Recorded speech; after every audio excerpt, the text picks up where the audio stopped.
Hey everyone, how's it going? Welcome to the channel, and I am here for a list video for you guys. Now, this is actually a video I've been wanting to make for a little while now, but just for some reason never gotten around to it till now. So for this list video, I'm going to be going over some of the best comeback albums of all time. Now, some people might have their own ideas on a comeback album, but what my idea is of a comeback album is either it's been a long time since this band came out with an album, like maybe a comeback album might be an album like this. This is this band's first album in years, or it could be, a previous vocalist returning back for an album. That to me would be a comeback album. So let's go ahead and begin, and this is in no particular order, by the way. So first up, we will begin with Alice in Chains with their album Black Gives Way to Blue. Now, this is not one of Alice in Chains' best albums, not even close. But it's still a good album, though. I think it's a pretty good album. Now, this is, of course, a comeback album because this is the band's first album in years. This album came out in 2009, and the last time Alice in Chains came out with an album at this point was sometime in the late 90s.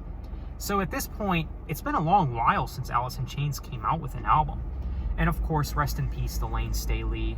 Obviously, his era with the band was the best. I mean, William's era, it's pretty solid, but it's nowhere near as good as Lane Staley's era. I mean, he can't be replaced. But William, I think he's got a decent voice. I think he does a pretty good job at what he does. Black Gives Way to Blue, again, not one of their best, but it's got a few good songs on it, like the title track and Check My Brain and a few others. But yeah, this is a pretty decent album, I think. It's not... I wouldn't say it's like the best comeback album ever or anything, but it's pretty good. So yeah, Black Gives Way to Blue by Alice in Chains. The next album up, we got Dark Before Dawn by Breaking Benjamin.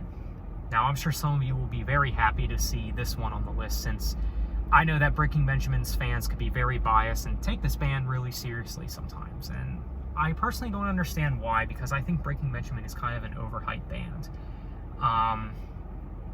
I don't know, but I still think this is a really good comeback album. Obviously, Breaking Benjamin has been on hiatus, and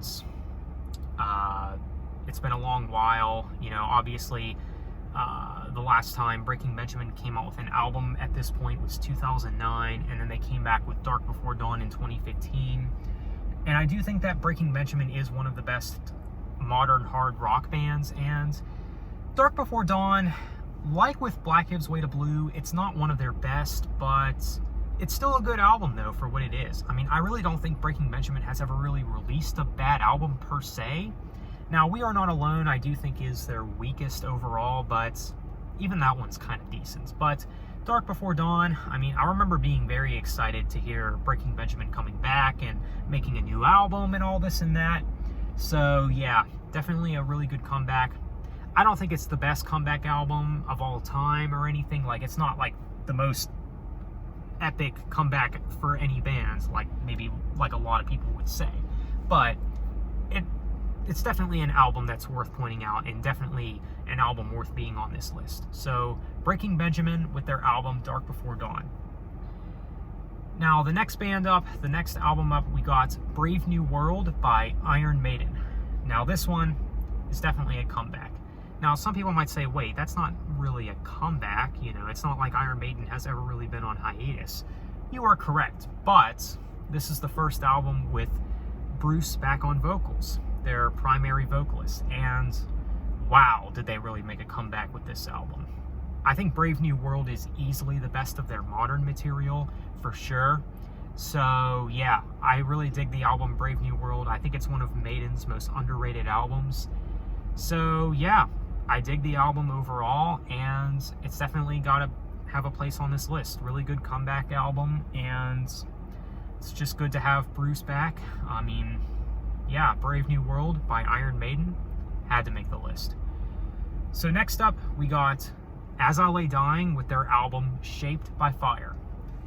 Now, obviously, at this point, it's been a long while since As I Lay Dying came out with an album. Obviously, this is a 2019 release, and the album that came before came out in 2012.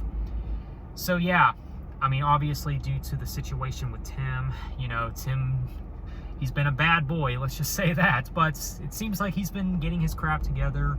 So that's good to hear. It's just good to see that, you know, Tim is working on becoming a better person and whatnot, you know, because, you know, he knew he made a mistake. So, I mean, at least he knows his faults. So, yeah, I mean, it's good to see As I Lay Dying back. Now, obviously, the reception is mixed about As I Lay Dying being back. Obviously, there's some people that are like, I'm not going to support the band. Obviously, that's going to be their decision. You know, you can't stop them from that. But it's good to see that As I Lay Dying is still getting a good amount of support still. I do think they're a really good band, though. One of the best in metalcore, I'd say.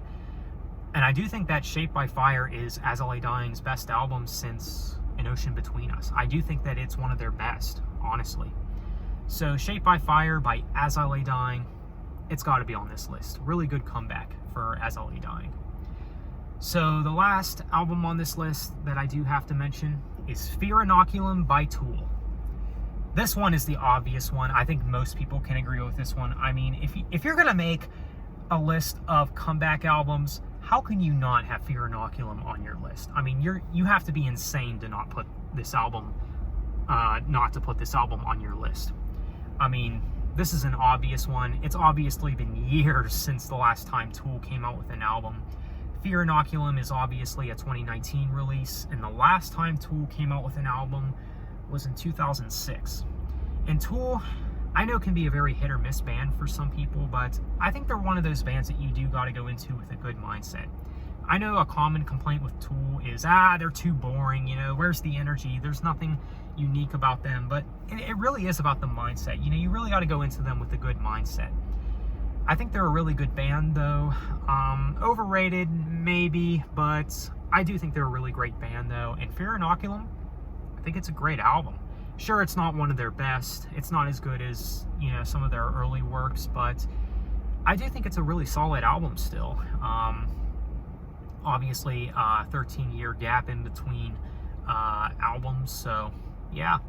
I think Fear Inoculum's a really good comeback, and I think a lot of music fans can agree that this is one of the greatest comebacks of all time. I think Tool really delivered on this album. They really did a good job. So, yeah. There you have it, guys. That is my list of comeback albums. I apologize as it's gotten a little dark now, but I'm glad I got through with this video. So let me know what you guys think. Are there any other comeback albums that you can personally think of? So let me know your thoughts of my list. Thanks for watching. Have a nice day and take care.